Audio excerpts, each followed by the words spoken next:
¿Te has preguntado alguna vez si tu fe puede proteger a tus hijos y nietos de los peligros espirituales que los rodean? La Biblia afirma una verdad poderosa en Proverbios 14:26. El que teme al Señor posee una fortaleza segura y para sus hijos será un refugio. Este versículo no es solo una promesa, es una estrategia espiritual.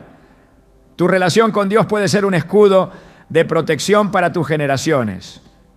Hoy veremos cómo aplicar 3 secretos espirituales que tienen el poder de cambiar el destino de tu familia. Te mostraremos cómo establecer una cobertura de oración efectiva, cómo cortar ataduras generacionales y cómo activar bendiciones eternas sobre tus descendientes. Estos principios no solo transformarán tu vida, sino que marcarán el futuro de quienes amas. ¿Estás listo para entender lo que Dios tiene reservado para ti y tu familia? Hay batallas que tus hijos ni siquiera saben que han sido libradas por ellos.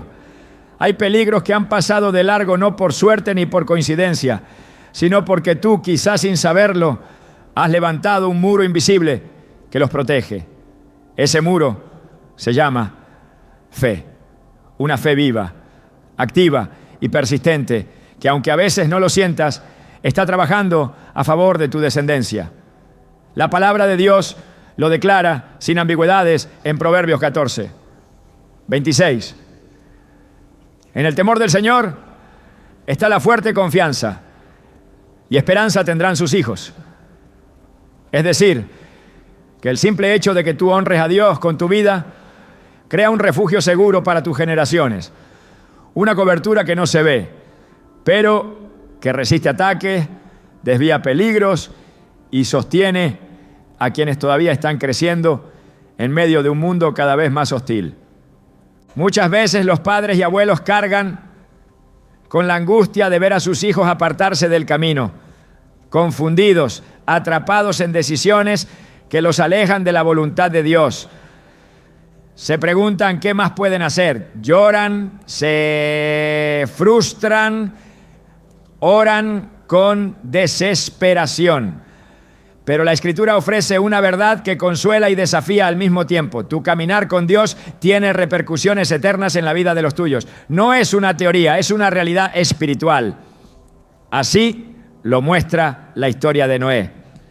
En Génesis 6:9 se nos dice que Noé era un hombre justo y perfecto entre sus contemporáneos y que caminaba con Dios, y por causa de su obediencia no solo fue él quien se salvó del diluvio, sino también su esposa, sus hijos y las esposas de sus hijos. Noé encontró gracia, pero su familia cosechó los frutos de esa gracia. La fe de un hombre se convirtió en el refugio de toda su casa. Esto debe llenarte de esperanza, pero también de responsabilidad. Porque cada decisión que tomas hoy, cada paso que das en obediencia, cada vez que eliges orar en lugar de rendirte, estás construyendo un muro de protección espiritual alrededor de tus hijos y nietos. Aunque ellos aún no comprendan, aunque parezca que están caminando en la dirección opuesta, tu fidelidad está dejando huellas invisibles que un día ellos seguirán. En Éxodo 26, Dios afirma: y hago misericordia a millares, a los que me aman y guardan mis mandamientos. Ese millares no es solo una cantidad numérica, es una visión generacional. Dios no ve solo tu vida, Él ve tu linaje, tu sangre, tus hijos aún no nacidos. Cuando tú decides amarle y obedecerle, Él extiende su misericordia más allá de tus años. Uno de los ejemplos más conmovedores lo encontramos en el libro de 2 Timoteo. Pablo escribe a su discípulo Timoteo y le dice: trayendo a la memoria la fe no fingida que hay en ti, la cual habitó primero en tu abuela Loida y en tu madre Eunice, y estoy seguro que en ti también. 2 Timoteo 1:5. Aquí vemos una herencia espiritual viva, transmitida de generación en generación. No fue una enseñanza forzada, no fue un adoctrinamiento impuesto, fue una fe genuina que se vivía en casa, una fe que se respiraba en la vida cotidiana, una fe que era más poderosa que cualquier sermón, La abuela creyó, la madre caminó en esa verdad y Timoteo fue marcado por ello. La fe no se hereda como un objeto, pero sí se transmite como una atmósfera. Se modela, se siembra, se cultiva. Muchos creyentes se sienten frustrados porque sus hijos han abandonado la fe o se muestran indiferentes. Pero la historia de la Biblia muestra una y otra vez que las semillas sembradas en el Espíritu no se pierden. Tienen un tiempo de germinación diferente al de nuestras expectativas. En Lucas 15, Jesús cuenta la parábola del hijo pródigo. El padre de esa historia no impidió la partida de su hijo. No lo retuvo por la fuerza, pero lo esperó con el corazón firme. Sabía que había sembrado valores, ¿verdad? Amor. Y aunque el hijo se alejó, cuando llegó el momento de crisis, lo que había sido sembrado en su alma fue lo que lo trajo de regreso. La casa del Padre, la presencia del Padre, la dignidad que una vez conoció, todo eso se convirtió en el faro que lo guió de vuelta. Tu presencia en Dios es ese faro, aunque ahora ellos no lo vean. La batalla espiritual por la familia es una de las más intensas. El enemigo sabe que si destruye el núcleo familiar, paraliza generaciones. Pero tú puedes establecer una muralla espiritual con tu vida. Cada vez que oras, cada vez que perdonas, cada vez que eliges la santidad por encima de la comodidad, estás afirmando las bases de una protección que tus hijos quizá nunca podrán agradecerte lo suficiente. En Salmo 112, 1-2, se nos da una promesa preciosa. Bienaventurado el hombre que teme al Señor y en sus mandamientos se deleita en gran manera. Su descendencia será poderosa en la tierra. La generación de los rectos será bendita. Es una declaración directa. Dios no bendice solo al hombre o la mujer que le teme, sino a su descendencia. Es un principio espiritual activado por tu obediencia. La historia de Abraham es otro ejemplo poderoso. Dios no solo le promete un hijo, le promete una nación, no solo le bendice a él, le asegura que en su simiente serán benditas todas las familias de la tierra. En Génesis 18, 19, el Señor dice, porque yo lo he escogido para que mande a sus hijos y a su casa después de él, que guarden el camino del Señor haciendo justicia y juicio. Esto revela el plan divino. Cuando Dios escoge a alguien, no lo hace de forma aislada. Lo hace pensando en toda su casa. Escoge a uno para bendecir a muchos. Y tu elección de caminar con Dios hoy puede estar salvando generaciones que aún no has visto. Tal vez no te consideras una persona espiritual. Quizás piensas que has fallado demasiado como para ejercer esa influencia. Pero Dios no busca perfección, busca disposición. El rey David cometió errores graves, pero fue un hombre conforme al corazón de Dios, porque sabía arrepentirse y volver a él. Y por causa de esa disposición, Dios mantuvo su pacto con la casa de David. Incluso generaciones después, cuando sus descendientes hacían lo malo, Dios no los destruyó por completo. En el primer Rey 15:4 leemos, sin embargo, por amor a David, el Señor su Dios le dio una lámpara en Jerusalén, levantando a su hijo después de él y confirmando a Jerusalén. Por amor a un antepasado fiel, Dios mantuvo viva la esperanza. Ese puede ser tu legado también. Es importante entender que esta protección espiritual no es automática. Se construye día a día, no basta con decir que crees, es necesario vivir en esa fe. Tus hijos observan más de lo que escuchan. Ellos captan tu ejemplo, no tus discursos. Por eso, cuando tú oras con sinceridad, cuando decides actuar con justicia, cuando te niegas a participar de lo que no agrada a Dios, estás enseñando con tu vida, estás dejando marcas en el alma de tus hijos que el tiempo no puede borrar. Ellos recordarán ese amor incondicional, esa firmeza en medio de la prueba, esa paz que irradiabas aún en medio de la tormenta. Y cuando llegue el momento, volverán a esa raíz.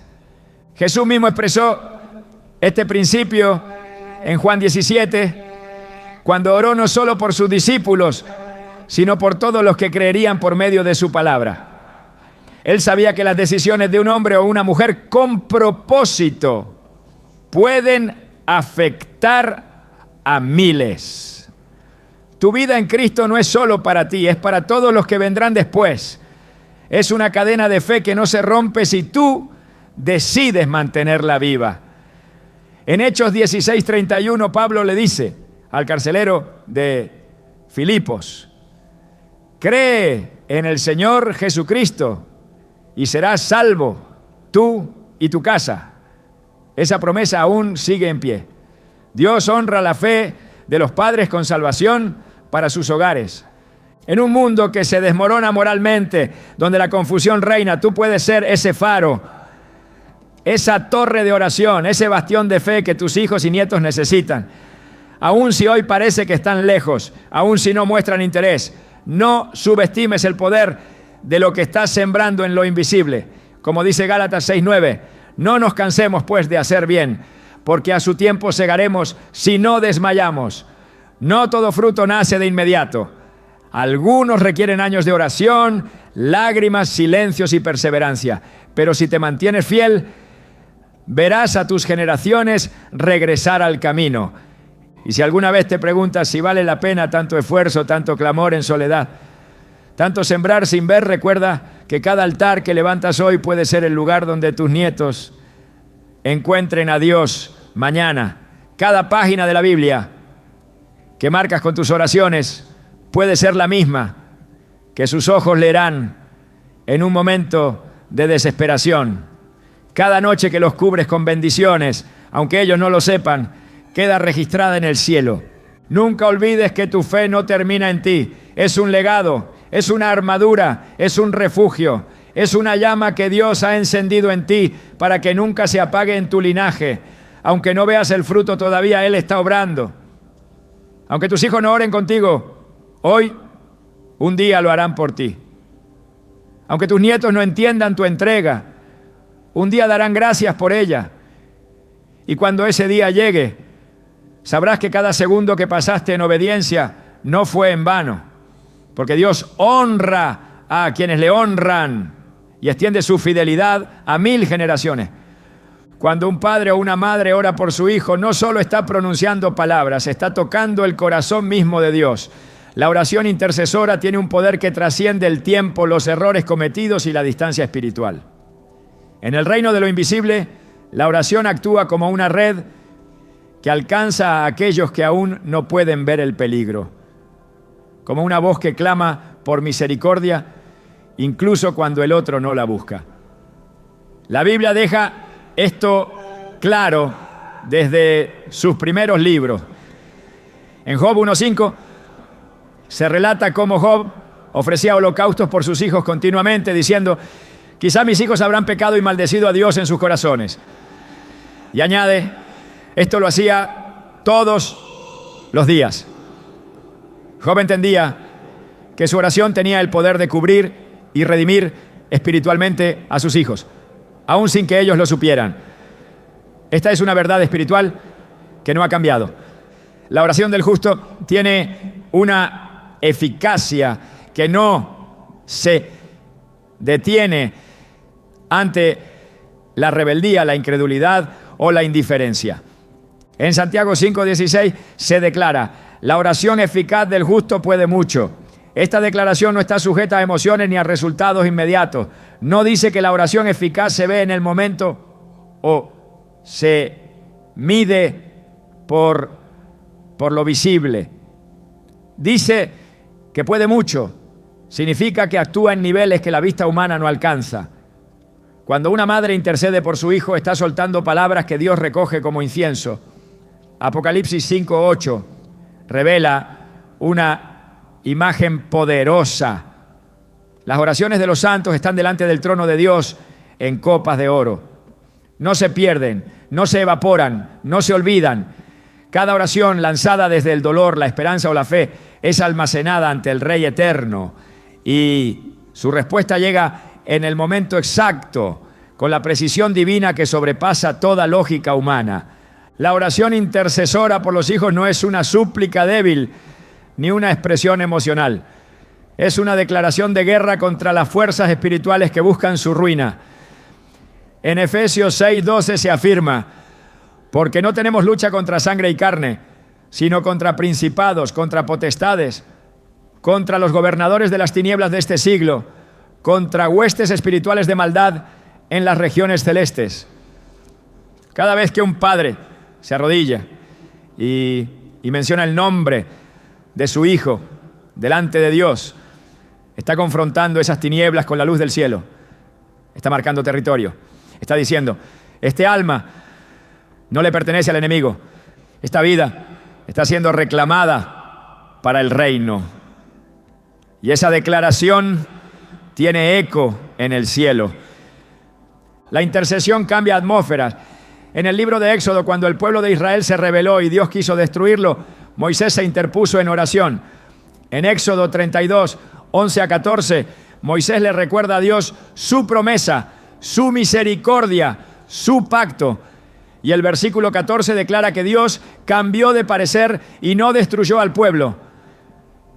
Esto muestra que la oración de uno puede alterar el destino de muchos. En el contexto familiar esta verdad se amplifica. Si una oración puede cambiar el juicio sobre una nación, ¿cuánto más puede alterar el curso de un hijo que ha perdido el rumbo? El poder de la intercesión no radica en la cantidad de palabras, sino en la autoridad espiritual que ejerce aquel que clama. Jesús mismo en Juan 17 intercede por sus discípulos y por todos los que creerán después. Él no ora por el mundo en general, ora específicamente por los suyos. Dice en el versículo 9: yo ruego por ellos, no ruego por el mundo, sino por los que me diste, porque tuyos son. Esa oración sacerdotal es un modelo eterno de intercesión. No se trata de orar genéricamente. Se trata de nombrar a cada hijo, a cada nieto, y presentar su vida delante del Padre con fe, con autoridad, con convicción. La oración que menciona nombres tiene un peso distinto. Declara identidad, activa promesas, cubre con propósito. Cuando se ora por un hijo, no se ora por lo que es ahora, sino por lo que Dios ha dicho que será. En Romanos 4:17 se describe a Dios como aquel que llama las cosas que no son como si fuesen. Ese es el lenguaje de la intercesión. Ver más allá del estado actual, declarar lo eterno en lo temporal, profetizar vida donde hay muerte espiritual. La oración eficaz no se detiene en lo que los ojos ven, se alinea con lo que la palabra declara. Si Dios dijo que tu descendencia sería bendita, esa promesa es más real que cualquier evidencia contraria. La oración que se aferra a esa verdad es una herramienta que Dios honra. Un principio poderoso se encuentra en Marcos 9:29. Cuando los discípulos no pudieron liberar a un joven poseído, Jesús les explicó: este género no sale sino con oración y ayuno. Esto enseña que hay batallas espirituales familiares que no se ganan con buenos consejos ni con reproches. Se ganan en el secreto, se ganan con oración persistente. Hay situaciones que se romperán solo cuando un padre o una madre decide entrar en ese nivel de intercesión que trasciende el cansancio y el tiempo. Cuando se ora con perseverancia, se abren caminos que estaban cerrados por generaciones. Y cuando se ayuna, junto con la oración, se está declarando que la liberación de los hijos vale más que cualquier comodidad. La intercesión también actúa como una guía para el Espíritu Santo. En Romanos 8:26 se nos dice: el Espíritu nos ayuda en nuestra debilidad, porque no sabemos orar como conviene. Pero el Espíritu mismo intercede por nosotros con gemidos indecibles. Cuando no hay palabras, cuando el dolor es demasiado profundo para articular frases, el Espíritu toma el control. Y cuando un padre intercede con esa dependencia del Espíritu, lo que sucede es sobrenatural. La oración entonces no se queda en la tierra, sino que viaja directo al trono, cargada con la voluntad divina, lista para provocar un cambio eterno. En los Salmos hay una constante referencia a las generaciones. El Salmo 103, 17 afirma: mas la misericordia del Señor es desde la eternidad y hasta la eternidad sobre los que le temen, y su justicia sobre los hijos de los hijos. Esta es una promesa activada por relación. No dice que es para todos, dice que es para los que temen a Dios. Y como consecuencia sus hijos y nietos reciben cobertura de justicia. Esa justicia no es mérito humano, es protección divina activada por la fe y la oración. Cuando tú oras con temor reverente, tus generaciones entran bajo esa misma misericordia. En Jeremías 31, 16 a 17 hay un mensaje que debe ser recordado por todo padre que ora sin ver resultados. Reprime del llanto tu voz y de las lágrimas tus ojos, porque hay recompensa para tu trabajo, dice el Señor. Y volverán de la tierra del enemigo. Esperanza hay también para tu porvenir, dice el Señor. Y los hijos volverán a su propia tierra. Esta palabra es específica. Habla de lágrimas que no son en vano. De un trabajo espiritual que será recompensado. Y promete retorno. Tus hijos volverán. No importa cuántos se hayan alejado, la promesa es que regresarán. Y ese regreso comienza cuando una oración los sigue, los busca, los rodea. La oración no conoce límites geográficos. Puede alcanzar a un hijo en otra ciudad, en otro país, en otra etapa de vida. En Daniel 10 se describe cómo una oración fue escuchada desde el primer día, aunque la respuesta tardó por oposición espiritual. El ángel le dice a Daniel: desde el primer día que dispusiste tu corazón a entender y a humillarte delante de tu Dios, fueron oídas tus palabras. Este principio se aplica al clamor por los hijos. Cada oración pronunciada en fe es oída, aunque la manifestación tarde. El retraso no es negación, es lucha espiritual, y por eso la perseverancia en la oración es fundamental, porque el que no desiste termina viendo la respuesta. Orar por los hijos y nietos no es un acto opcional, es una asignación divina. Es parte del llamado de aquellos que han sido puestos como columnas espirituales de su casa. En Isaías 62, 6 a 7, Dios dice: sobre tus muros, oh Jerusalén, he puesto guardas todo el día y toda la noche no callarán jamás. No descanséis ni le deis tregua hasta que restablezca a Jerusalén y la ponga por alabanza en la tierra. Este es el espíritu de la intercesión. No callar, no desistir, no darle tregua a Dios. Clamar sin cesar hasta que la promesa se cumpla. Esta actitud espiritual transforma hogares enteros. En la historia de la Biblia se muestra una y otra vez que los que oran por otros abren caminos que ellos no podrían abrir por sí mismos. Interceder por tus hijos es anticiparse a sus necesidades, es ver lo que ellos aún no ven. Es luchar por su alma en el ámbito donde se decide todo, el espiritual. Es en la oración donde se cancelan decretos del enemigo, donde se establecen nuevas temporadas, donde se ordenan los pasos que aún no han sido dados. Y esa oración, hecha con fe y autoridad, tiene resultados que solo la eternidad podrá medir en su totalidad. Dios ha dejado claro que honra la intercesión. En Isaías 59, 16 se dice: y vio que no había hombre, y se maravilló de que no hubiera quien se interpusiese. Esto revela que Dios busca intercesores, a alguien que se levante, que se ponga en la brecha, que clame. Cuando tú tomas esa posición, estás cumpliendo uno de los roles más poderosos que un creyente puede tener.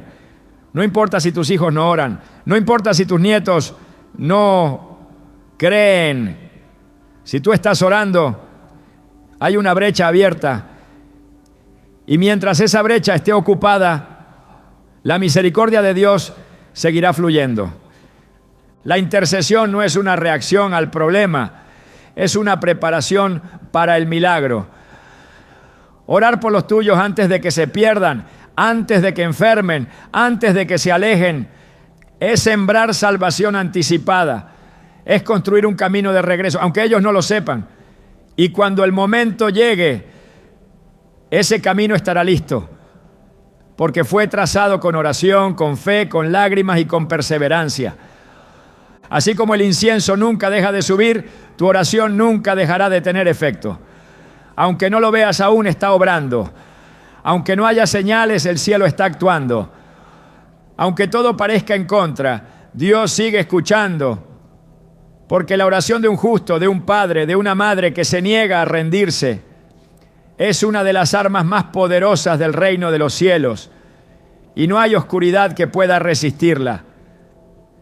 Existen ataduras invisibles que se transmiten de generación en generación. Patrones que se repiten con precisión inquietante. Historias familiares marcadas por la repetición del mismo dolor, los mismos fracasos, las mismas desviaciones.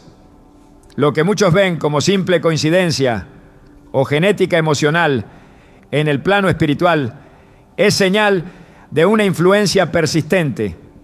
La palabra de Dios lo declara con claridad en Éxodo 34:7, cuando describe a Dios como el que visita la iniquidad de los padres sobre los hijos y sobre los hijos de los hijos hasta la tercera y cuarta generación. Esta afirmación no es una condena automática, sino una advertencia sobre el peso espiritual que puede arrastrarse si no se confronta con verdad y autoridad. Muchas veces los hijos y nietos sufren las consecuencias de pactos no rotos, de palabras malditas, de comportamientos no arrepentidos, que abren puertas en el mundo espiritual. El libro de Lamentaciones 5:7 expone una realidad dolorosa. Nuestros padres pecaron y han muerto, y nosotros llevamos su castigo. Esta declaración pone en evidencia un principio que opera con fuerza cuando no es neutralizado por la sangre de Cristo. Lo que los padres toleran en su tiempo, los hijos pueden vivir como esclavitud. Y si esa cadena no se rompe, los nietos continuarán arrastrando los efectos, muchas veces sin saber por qué repiten caminos de destrucción. El enemigo se aprovecha de puertas abiertas por el pecado no confesado, por maldiciones no renunciadas, por hábitos ocultos que se mantienen en el silencio familiar. Donde no hay confesión, hay legalidad para la opresión. Y si no se corta con autoridad, el ciclo continúa. Dios, sin embargo, ha provisto una solución definitiva. En Gálatas 3:13 a 14 se revela el poder del sacrificio de Cristo para romper toda maldición. Cristo nos redimió de la maldición de la ley, hecho por nosotros maldición, porque está escrito: maldito todo el que es colgado en un madero, para que en Cristo Jesús la bendición de Abraham alcanzase a los gentiles. Esta redención no es solo un acto de salvación individual, es una herramienta de liberación generacional. Lo que antes era inevitable, ahora puede ser cancelado. Lo que fue decretado por siglo, ahora puede ser anulado por la cruz. Pero esa verdad solo se activa cuando hay una acción consciente, una confrontación espiritual con lo que ha permanecido escondido por demasiado tiempo. La Biblia presenta casos concretos de linajes marcados por patrones que se repetían. La casa de Elí, el sacerdote, fue objeto de juicio por la conducta persistente de sus hijos, quienes despreciaban los sacrificios y cometían inmoralidades en el templo. En el primer libro de Samuel, capítulo 2, versículos 31 a 33, Dios sentencia que ningún anciano vería días buenos en su casa y que su descendencia sufriría muerte joven.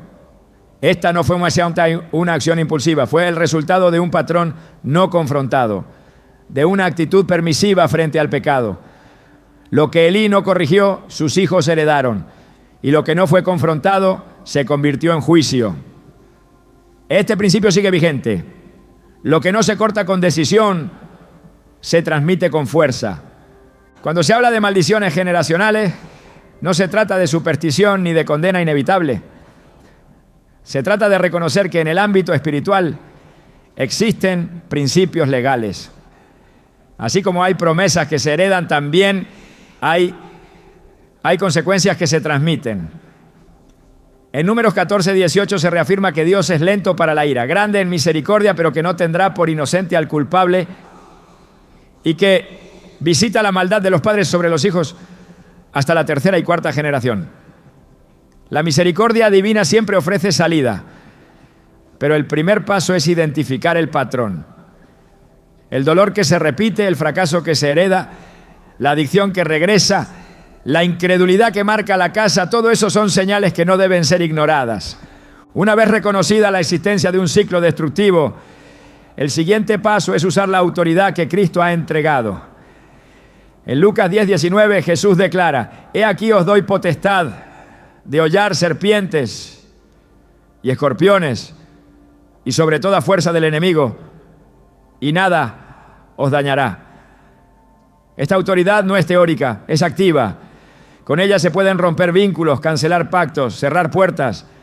Se debe orar con el poder del Espíritu, declarar la sangre de Cristo sobre la familia, confesar los pecados de generaciones pasadas y renunciar a toda herencia que no provenga de Dios. Este tipo de oración no es superficial, es confrontativa, exige discernimiento y decisión. Pero cada palabra pronunciada en fe tiene el respaldo del cielo.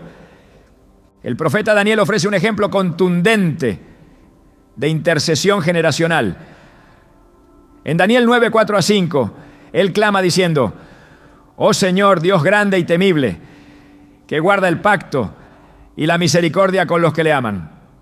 Hemos pecado, hemos cometido iniquidad, hemos hecho impiedad». Aunque él personalmente no participó de los pecados de sus antepasados, se identificó con ellos. Reconoció que para traer restauración era necesario confesar la culpa colectiva. Esta oración fue respondida con precisión divina. El ángel Gabriel fue enviado con instrucciones claras. Esto enseña que cuando alguien se pone en la brecha y asume la carga espiritual de su linaje, el cielo responde con liberación. En Nehemías 1:6 se repite el mismo patrón. Nehemías ora: «Confieso los pecados de los hijos de Israel que hemos cometido contra ti. Sí, yo y la casa de mi padre hemos pecado». Esta confesión intercesora es clave.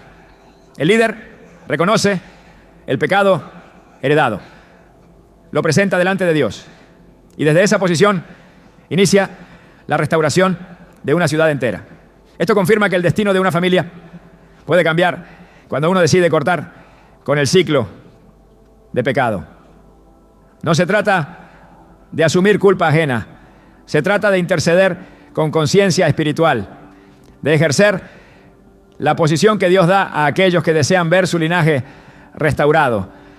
Los salmos también muestran esta realidad. El Salmo 106:6 declara: «Pecamos nosotros como nuestros padres, hicimos iniquidad, hicimos impiedad». Esta confesión colectiva refleja una comprensión profunda del vínculo espiritual entre generaciones. Lo que los antepasados abrieron, los descendientes pueden cerrar. Lo que se toleró en el pasado se puede destruir hoy. La cruz de Cristo no solo salva, también restaura el diseño original de Dios para las familias. Cada confesión hecha en el nombre de Jesús tiene poder. Cada pacto roto con oración y fe libera un nuevo comienzo. Romanos 8:1 declara una verdad definitiva: «Ahora pues ninguna condenación hay para los que están en Cristo Jesús». Esta declaración no es solo para la vida personal. Cuando se toma autoridad en Cristo, también Se cancela la condena que ha perseguido a una familia. Lo que antes era una repetición inevitable, ahora puede convertirse en testimonio de libertad. Donde hubo ruina, puede haber edificación. Donde hubo división, puede haber unidad. Donde hubo enfermedad, puede surgir sanidad. La clave está en no ignorar las señales. Lo que se oculta persiste. Lo que se expone a la luz de Cristo es transformado. El libro de Ezequiel trae una revelación clave sobre la responsabilidad espiritual. En Ezequiel 18:20 se afirma: el alma que pecare, esa morirá. El hijo no llevará el pecado del padre. Esta declaración muestra que, aunque los patrones pueden influir, cada uno es responsable de su camino. Pero también revela que hay una puerta abierta para cambiar la historia. El que decide cortar con la maldición puede escribir una historia distinta. El que se somete a Dios puede romper con la cadena. La obediencia rompe herencias de desobediencia. La santidad anula pactos de impureza. La fe renueva generaciones enteras. En Colosenses 2:14-15 se describe lo que sucedió en la cruz con una precisión contundente, anulando el acta de los decretos que había contra nosotros. Y la quitó de en medio y la clavó en la cruz y despojó a los sahuala, y despojó a los principados y a los sahuá, y a las principalas y las potestades. Esta es la base legal de nuestra autoridad espiritual. Las actas del pasado, los decretos de juicio, las maldiciones generacionales, todo fue anulado por Cristo. Pero esa anulación debe ser proclamada con fe. Debe ser aplicada a la familia. Debe ser usada como arma para liberar lo que el enemigo ha querido retener. Donde hay confesión, hay redención. Donde hay fe, hay victoria. Y donde hay acción espiritual, hay transformación visible. El apóstol Pedro declaró en 1 Pedro 1:18-19 que no fuimos rescatados de vuestra vana manera de vivir, la cual recibisteis de vuestros padres con cosas corruptibles, sino con la sangre preciosa de Cristo. Este texto confirma que lo recibido como herencia destructiva puede ser cancelado por la sangre. No hay pecado heredado que la sangre no pueda limpiar. No hay patrón que no pueda romperse con la verdad del Evangelio. La sangre de Cristo es suficiente, pero debe ser aplicada con entendimiento. Cuando se ora con esa conciencia, el ciclo se detiene, la oscuridad retrocede, el propósito de Dios resplandece. El Salmo 145:4 nos muestra el plan divino. Una generación alabará tus obras a otra y anunciará tus proezas. Este es el diseño original. No heredar ruinas, sino heredar gloria. No repetir errores, sino construir sobre la fidelidad de Dios. No transmitir cadenas, sino dejar un legado de fe, de justicia, de obediencia. Cada generación tiene el poder de decidir, pero alguien debe iniciar el cambio. Alguien debe levantar la voz.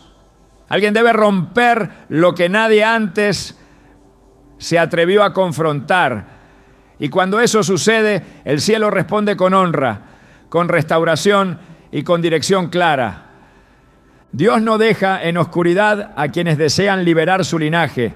Su palabra es lámpara que ilumina las raíces, que revela lo que estaba oculto, que expone lo que necesita ser sanado. Y cuando se actúa con base en la palabra, la victoria está asegurada. La familia que reconoce la verdad y actúa con fe, deja de ser víctima del pasado y se convierte en arquitecta de un nuevo destino.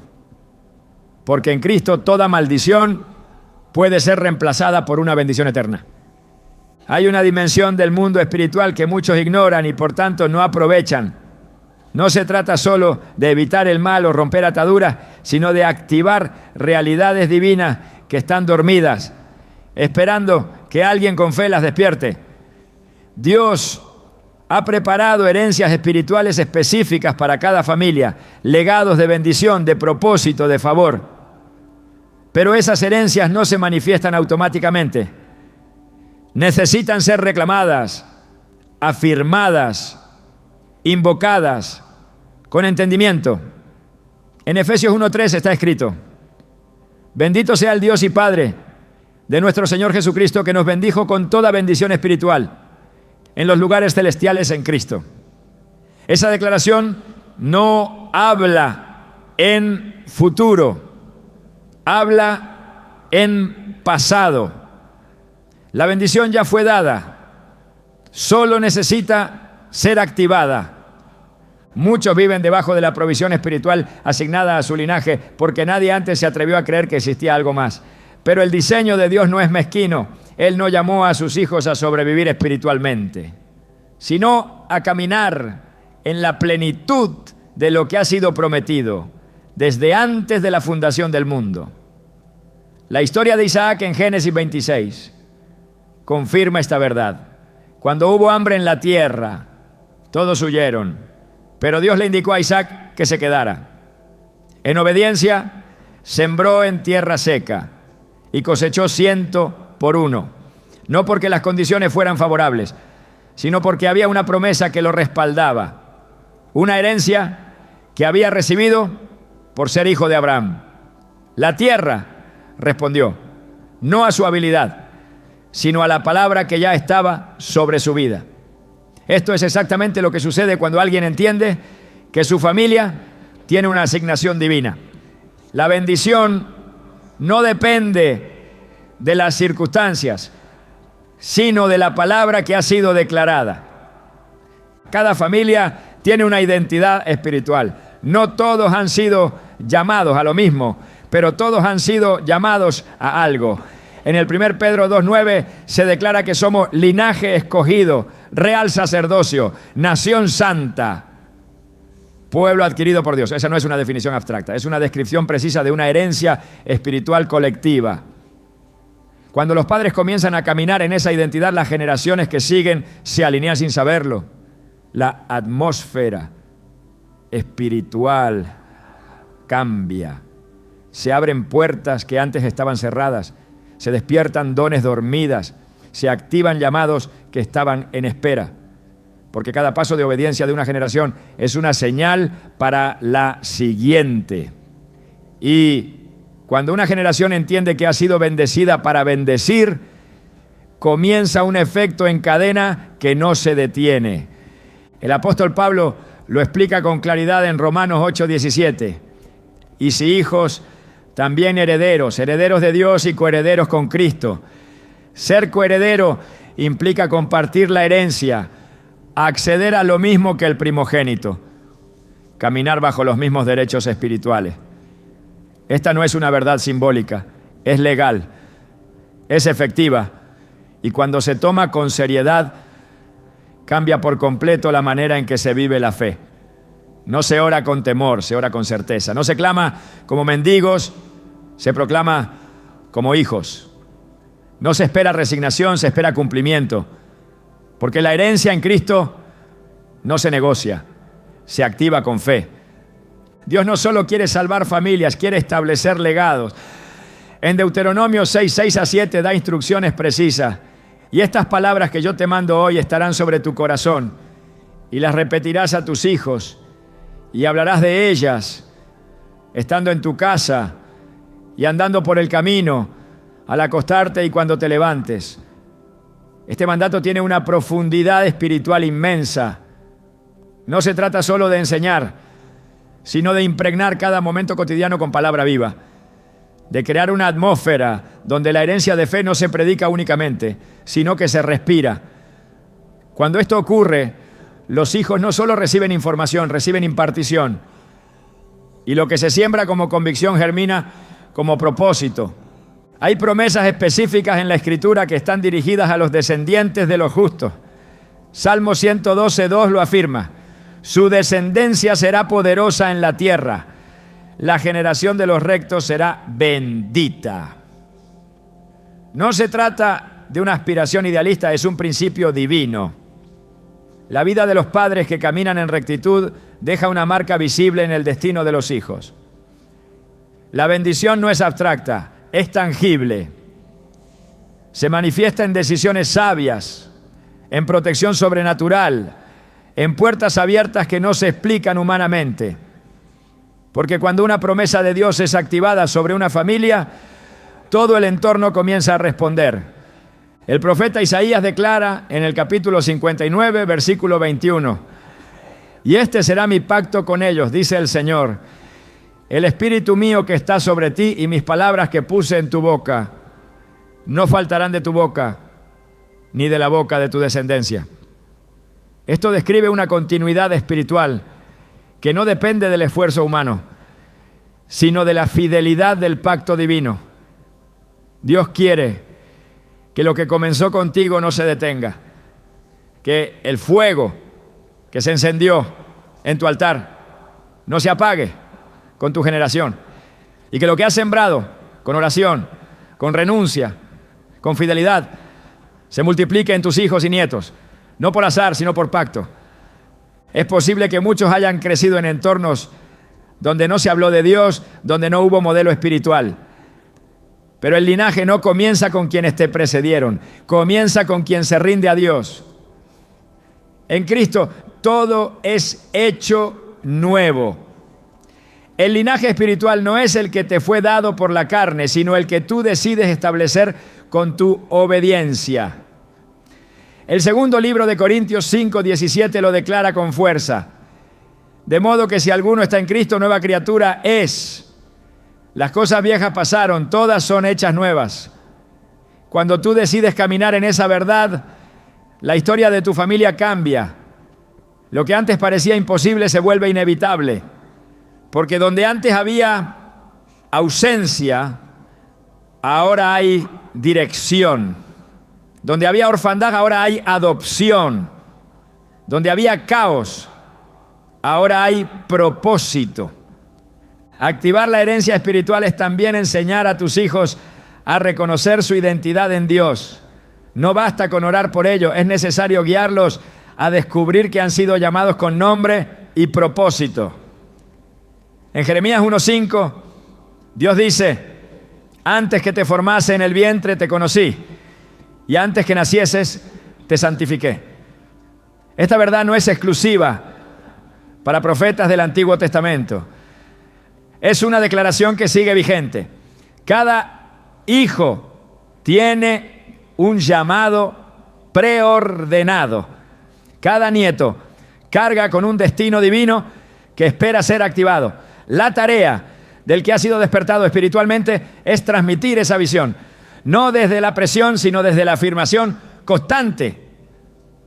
Porque cuando un niño o joven entiende que Dios lo conoce, lo ha separado, lo ha marcado, ya no se pierde fácilmente entre las voces del mundo. La herencia espiritual no solo incluye dones, incluye dirección. Dios promete guiar a la descendencia del justo. En Isaías 54:13 se afirma: y todos tus hijos serán enseñados por el Señor, y se multiplicará la paz de tus hijos. Esta promesa no puede ser ignorada. Donde hay enseñanza divina hay estabilidad. Donde hay palabra del cielo hay orden. Y donde hay paz multiplicada hay avance. Este tipo de promesas están disponibles, pero no se activan por costumbre, se activan por revelación. Se proclaman en oración, se declaran en voz alta. Se alinean con la voluntad de Dios en cada decisión. La Escritura muestra cómo generaciones enteras fueron bendecidas por la fidelidad de una persona. En 2 Reyes 13:23 se relata que el Señor tuvo misericordia de Israel y no los destruyó por amor a Abraham, Isaac y Jacob. La misericordia divina se extendió más allá de las acciones inmediatas del pueblo. Dios recordó su pacto. Esta es la seguridad de aquellos que caminan en fe. Lo que Dios ha prometido no caduca. Si Él dijo que bendecirá tu descendencia, entonces esa palabra prevalecerá por encima de la rebeldía temporal, del silencio aparente, de las temporadas difíciles. El pacto no se rompe por emociones, se sostiene por la fidelidad de aquel que no miente. Cada padre y madre en Cristo tiene la responsabilidad de abrir el camino espiritual que sus hijos y nietos recorrerán. Esto implica decidir qué voz se escucha, qué atmósfera se crea, qué valores se abrazan. No es una tarea menor. Eso, mami, tienen un llamado a gobernar espiritualmente. En Proverbios 13:22 se dice: el hombre de bien deja herencia a los hijos de sus hijos. Esto va más allá de bienes materiales. Habla de principios, de verdad, de legado. Habla de decisiones que sembrarán estabilidad cuando tú ya no estés. Porque la herencia que vale es la que sobrevive al tiempo. Dios honra la fidelidad con continuidad. Lo que hoy siembras en obediencia, mañana florecerá como favor en la vida de los tuyos. No siempre será visible de inmediato. No todos lo entenderán desde el principio. Pero las raíces que se afirman en la palabra no se quiebran con el viento. Y el árbol que nace de la verdad da fruto a su tiempo. Este es el tipo de herencia que transforma generaciones. Una fe que no depende del clima. Una esperanza que no negocia con el miedo. Una convicción que atraviesa el tiempo. Cuando se camina con esta visión se entiende que nada es casual. Que cada oración, cada decisión, cada palabra está construyendo un linaje. Un pueblo dentro del pueblo. Un altar que permanecerá.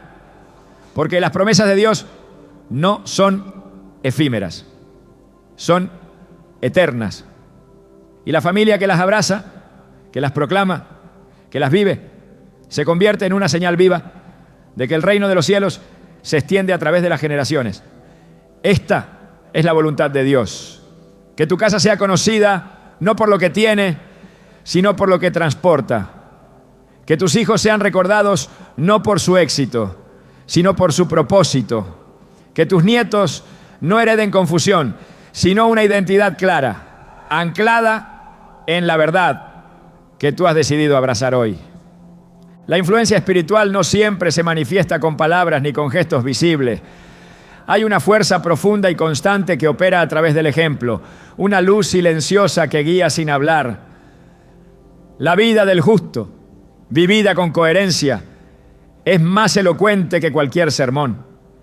Los hijos y los nietos no siempre retienen los discursos, pero nunca olvidan lo que vieron en casa.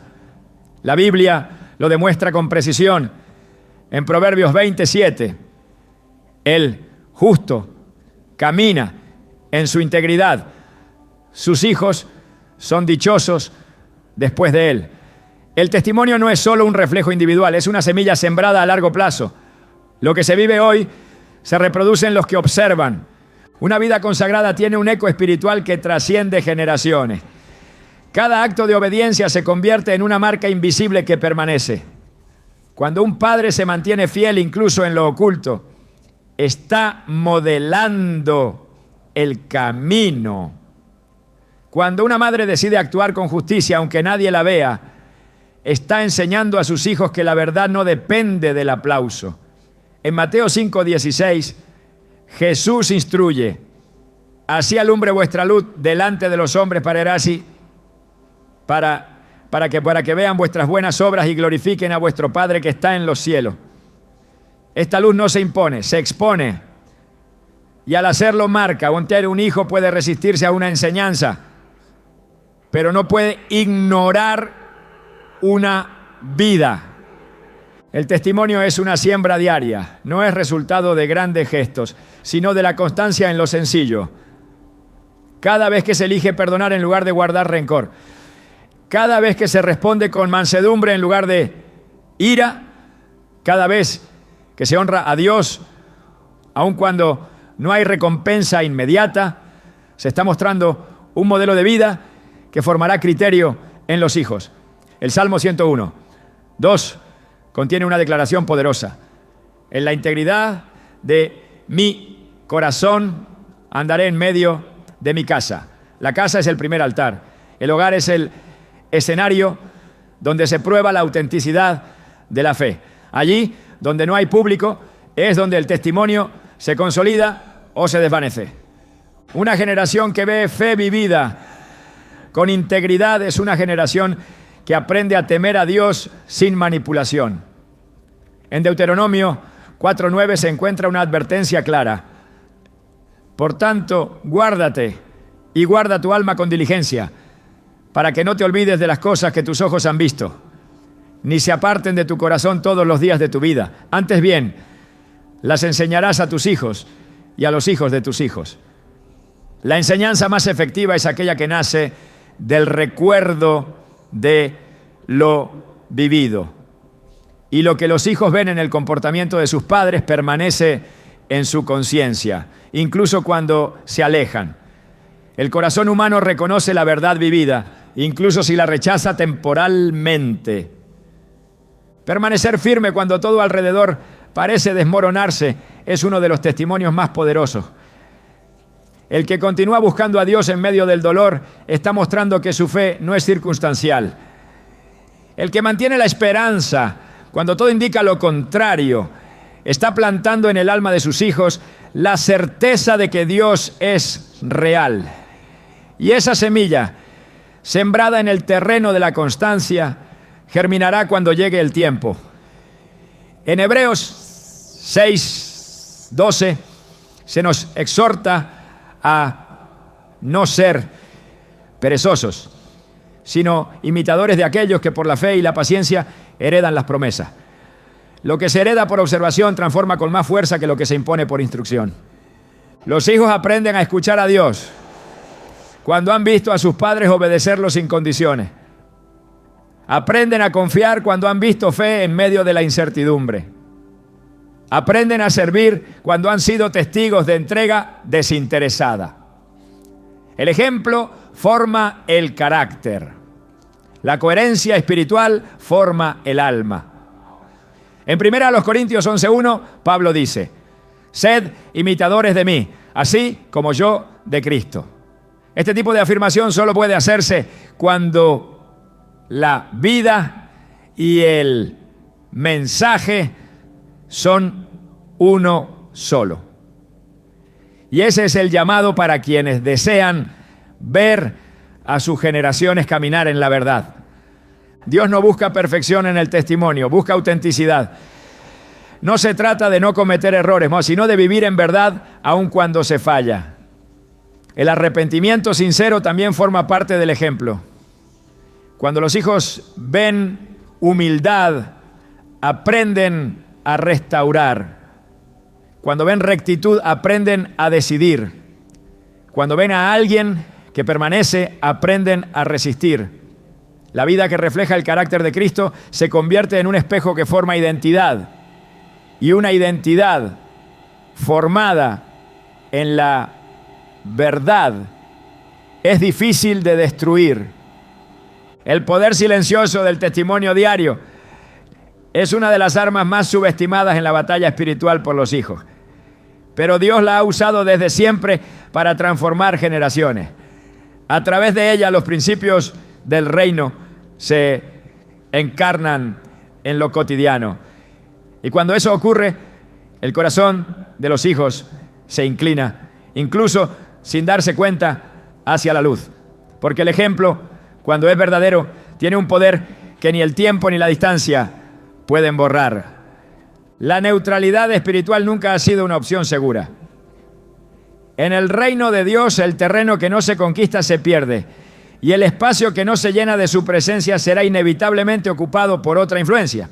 Jesús lo dejó claro en Mateo 12:30. El que no es conmigo, contra mí es, y el que conmigo no recoge, desparrama. Esta declaración confronta cualquier pasividad en la vida espiritual del hogar. El silencio prolongado, la omisión persistente y la falta de dirección espiritual se traducen con el tiempo en puertas abiertas que permiten la entrada del desorden, la confusión y el desgaste de las almas más vulnerables, los hijos. Dios estableció a padres y madres como figuras de autoridad espiritual dentro del hogar, no como dictadores, sino como representantes de su voluntad, encargados de mantener su orden y su verdad en cada decisión y atmósfera. En Josué 24:15 se encuentra una declaración que ha resonado por siglos con autoridad inquebrantable. Yo y mi casa serviremos al Señor. Esa afirmación no fue una sugerencia, fue una resolución. Josué no consultó a su familia para decidir si servirían a Dios. Estableció con firmeza el camino a seguir. No se trató de imponer, sino de liderar con convicción. Cuando un líder espiritual habla con claridad, el hogar entiende la dirección. Donde hay autoridad ungida, hay protección. Donde hay firmeza espiritual, hay avance. El enemigo no necesita gran poder para desviar una familia. Le basta con la indiferencia espiritual de sus líderes. Cuando los padres se convierten en espectadores de la vida espiritual de sus hijos, el vacío de autoridad se llena con voces externas. En Génesis 18:19, Dios dice de Abraham: porque yo sé que mandará a sus hijos y a su casa después de sí, que guarden el camino del Señor, haciendo justicia y juicio. Esa declaración divina fue la base del pacto eterno. Dios eligió a Abraham no por sus palabras, sino por su disposición a establecer dirección en su casa. Y esa decisión fue suficiente para asegurar generaciones bajo la cobertura del cielo. Establecer autoridad espiritual implica más que enseñar verdades. Significa vivir en constante alineación con ellas. La autoridad no se impone, se conquista con integridad. No se exige, se manifiesta con coherencia. Cuando un padre decide romper la neutralidad, comienza a ordenar espiritualmente todo lo que antes estaba distorsionado. La atmósfera del hogar cambia. La palabra vuelve al centro. La oración deja de ser una actividad ocasional y se convierte en el aliento cotidiano de la casa. Y ese orden atrae la presencia de Dios de forma estable. En Salmo 101:6 se lee: mis ojos pondré en los fieles de la tierra, para que estén conmigo. El que ande en el camino de la perfección, este me servirá. Dios se alinea con quienes lo representan con fidelidad en sus casas. La autoridad espiritual no es un rol decorativo, es una responsabilidad profética. El padre que ora, intercede, confronta con amor y corrige con sabiduría, está funcionando como atalaya, como guardián del diseño divino. La madre que bendice con su boca, que disciplina con compasión y que guía con el ejemplo, está ejerciendo gobierno espiritual en su territorio.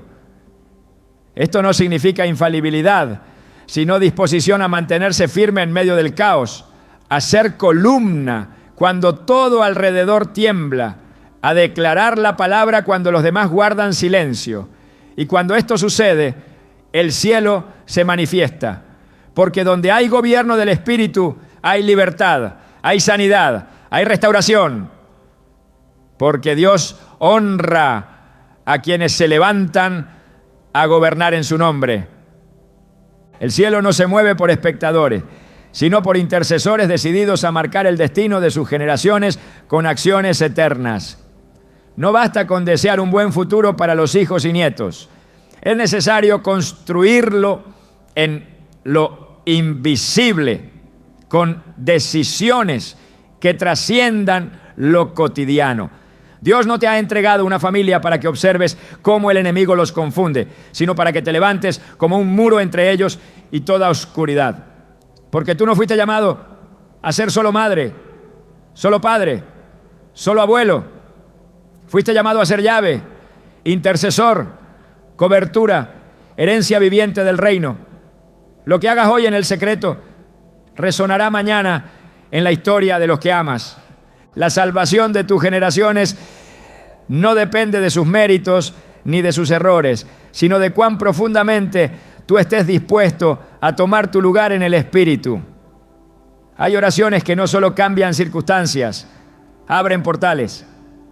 Hay decisiones que no solo corrigen el presente, redirigen el linaje. La fe que ejerces no es débil, es herencia de eternidad. Y esa fe, sostenida con firmeza, tiene el poder de romper ciclos, de restaurar propósitos olvidados, de activar promesas que estaban esperando una voz para manifestarse. No temas si aún no ves el fruto. El reino opera por siembra. Y Dios jamás desprecia a quien siembra con lágrimas lo que otros cosecharán con alegría. Él no se olvida de una sola semilla de obediencia. Él honra a los que no se rinden. Si te mantienes firme, tu casa verá su gloria. Si perseveras, tus nietos conocerán al Dios que hoy proclamas. Si te posicionas con verdad, abrirás una senda que ellos seguirán, incluso cuando tú ya no estés para guiar sus pasos. Tu oración no fue ignorada, tu clamor no fue desechado, tu fidelidad no es invisible. El cielo lo ha registrado todo. Ahora es el tiempo de caminar con la certeza de que no estás solo en esta batalla. Dios pelea contigo y lo que Él comenzó contigo, lo perfeccionará en los tuyos. Porque la obra de salvación familiar no termina con una generación obediente, comienza con ella. Y tú eres esa generación.